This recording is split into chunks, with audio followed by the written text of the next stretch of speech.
Today, we're recapping an action-packed thriller called The Hunt. The movie begins with a woman opening a group chat and typing a seemingly joking message about the hunt, where people gather at the manor to slaughter a dozen deplorables. The scene shifts to an airplane, where a flight attendant offers a passenger some snacks. After some deliberation, they agree on champagne. As she pours a glass, a large man suddenly bursts into the cabin, looking disoriented and struggling to speak. He demands to know what's happening, appearing to have just woken from a drug-induced sleep. An older man stands up and calmly addresses him, introducing himself as a doctor. He reassures the man, asking him to lie on the floor. The doctor tells the flight attendant to fetch some towels and asks for the pen she has on hand. Then, in a shocking turn, he tells the disoriented man. Without warning, the doctor stabs the man in the neck with the pen. The wounded man begins bleeding profusely but manages to grab a nearby bottle, smashing it over the doctor's head. Now holding the broken bottle like a weapon, he swings it wildly to defend himself. Amid the commotion, a woman wakes up, drawn by the noise. She picks up her shoe,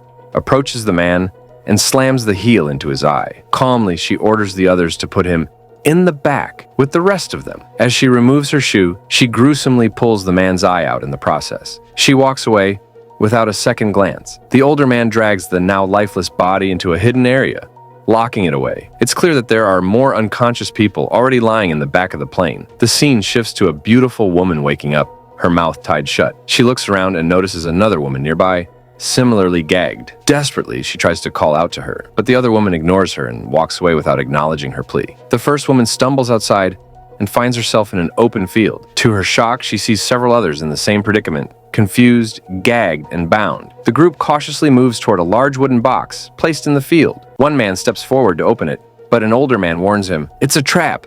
Don't do it." Ignoring the warning, the man persists. As he pries open the box, the group scatters, seeking cover. But instead of an explosion, a pig emerges from the box. The man, now emboldened, climbs inside and retrieves an arsenal of weapons. This discovery prompts a frenzy as the others rush toward the box, each grabbing whatever weapon they can. A man urges her to take a weapon, but she hesitates, admitting she wouldn't know how to use one. Before she can decide, a sniper's bullet narrowly misses her. Panic erupts as the group scrambles for cover. In the chaos, the beautiful woman is fatally shot in the head. Another woman tries to flee but falls into a concealed pit, screaming for help. One of the men runs to her aid, finding her impaled on spikes at the bottom of the pit. Despite her injuries, he manages to pull her out. As they attempt to escape together, she accidentally steps on a landmine, triggering a massive explosion that kills them both. Elsewhere, another man runs and encounters a barbed wire fence. A woman joins him and they discuss a plan to climb over. They place their clothes over the sharp wire for protection and begin scaling it. Just as they're about to make it across, an arrow suddenly strikes one of them. The others scatter in fear as the injured man grabs his gun and fires wildly in all directions. Despite his effort, he's struck by more arrows and collapses to the ground. 3 survivors sprint down a desolate road, desperate for safety. They come across a gas station and cautiously enter, finding an elderly couple behind the counter. One of the men points his gun at them, demanding, "Where are we?" The old woman calmly replies, "Arkansas." Shock washes over their faces as they realize their location. The man with the gun demands a phone, and the couple obliges. When the 911 operator answers, his tone is indifferent, which only fuels the man's desperation. He tries to explain the situation, shouting, "There's a killing spree happening. It's Manorgate. They drugged me at a bar, and I woke up here. None of us know how we got here." Turning to the others, he demands, "Where did they get you from?" "Wyoming. Orlando," the other man adds. He explains to the operator how they were abducted and are now being hunted, pleading for help. The operator assures him they're sending assistance and asks for their exact location. "We're at a gas station," he yells. Suddenly, the woman begins choking. The cake she was eating is poisoned. Before they can react, the elderly couple dons gas masks and throws a gas canister at them. Chaos erupts as the old man shoots the caller dead, while the gas incapacitates the other man. The elderly man approaches and smashes the unconscious man's head to ensure he's dead. With the threat neutralized, the couple begins cleaning up the bodies. A walkie-talkie crackles to life. The old woman answers, reporting, "We got 3 of them, Molly, Moses, and Mr. Whymper." The voice on the other end warns them about Snowball, who is still alive and heading their way. Moments later, the old woman spies Snowball approaching through the window and prepares for her arrival. Snowball enters cautiously, her instincts on high alert. She asks for a pack of cigarettes, bending down to pull money from her shoe. Suspicious, she asks, "What state is this?" Feigning surprise, the old woman responds, "Everyone knows where they are." The old woman smiles and says, "You're in the glorious state of Arkansas, handing over the cigarettes. But Snowball doesn't buy it. She slams the old woman's head into the counter, kicks the old man down, grabs his gun, and shoots him. As the old woman tries to recover, cigarettes in Arkansas only cost $6 before blowing her head off. Outside, Snowball inspects the license plate and discovers she's actually in Croatia. She notices a wire leading under it. Following it, she finds a bomb rigged to the vehicle. The walkie-talkie crackles again, requesting a status update. Snowball listens silently. Realizing there's no response, the hunters send a drone to investigate. Snowball quickly hides, but moments later, the drone is shot down. A large man emerges, smashing the drone to pieces. Snowball calls out, warning him not to open the truck, as it's rigged with a bomb. He stops, inspecting it carefully, then thanks her for the warning. Snowball tells him about a nearby track she plans to follow. With a cautious agreement, they begin to move. As Snowball and the man continued their journey, he introduced himself as Gary. They followed a rail track until Snowball noticed a faint vibration on the ground. She urged Gary to run with her, realizing a train was approaching. They sprinted, reaching the train just as it passed. Snowball managed to climb aboard, and with her help, Gary barely made it in as well. Inside the train, they discovered a group of refugees huddled together. While Snowball remained cautious, Gary immediately grew suspicious, muttering that these people were crisis actors and part of the hunt. The oldest refugee, speaking in a foreign language, tried to calm Gary down, but Gary wasn't convinced. He pointed his gun at the man, ready to shoot. Before he could pull the trigger, the train abruptly stopped. Everyone went quiet and scrambled to hide. Soldiers with dogs approached the train, forcing the passengers to disembark. As they lined up, Gary stepped forward, desperately explaining to one of the soldiers that he was an American and part of a human hunting conspiracy. Pointing at the refugees, he shouted, "These aren't real refugees, they're actors." The soldiers, looking confused,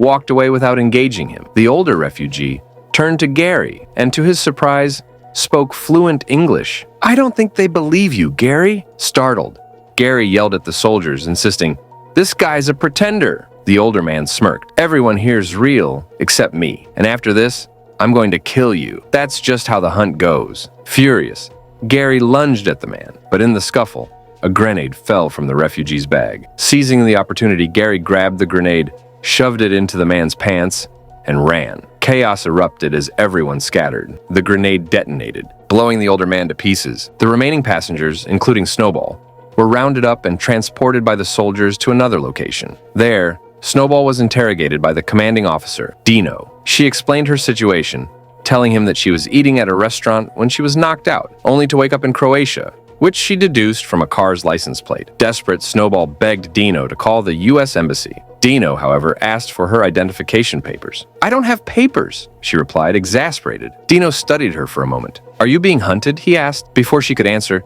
Dino ordered one of his soldiers to bring in another victim, an elderly man named Don. Don, weary and nervous, began recounting how he ended up in the same predicament. He fired off a series of questions to Snowball, but she had no answers for him. Their conversation was interrupted by the sound of a car approaching. A vehicle pulled into the compound, bearing the markings of the U.S. Embassy. Relief washed over Don's face as two men stepped out of the car, appearing to offer salvation. The man drove Snowball and Don in his car, with Don seated in the back. As they traveled, the man began asking a series of probing and irritating questions, particularly to Snowball. He speculated aloud, "Why would anyone choose to hunt you two out of everyone in the entire U.S.? His comments quickly turned accusatory, hinting that their circumstances might somehow be their own fault. Snowball, growing increasingly suspicious and fed up, suddenly struck him, forcing him out of the moving vehicle. She reversed the car over him, crushing his head. Don was horrified and started ranting at Snowball. "Why did you kill him? He was trying to help us," he shouted. But as they opened the trunk of the car,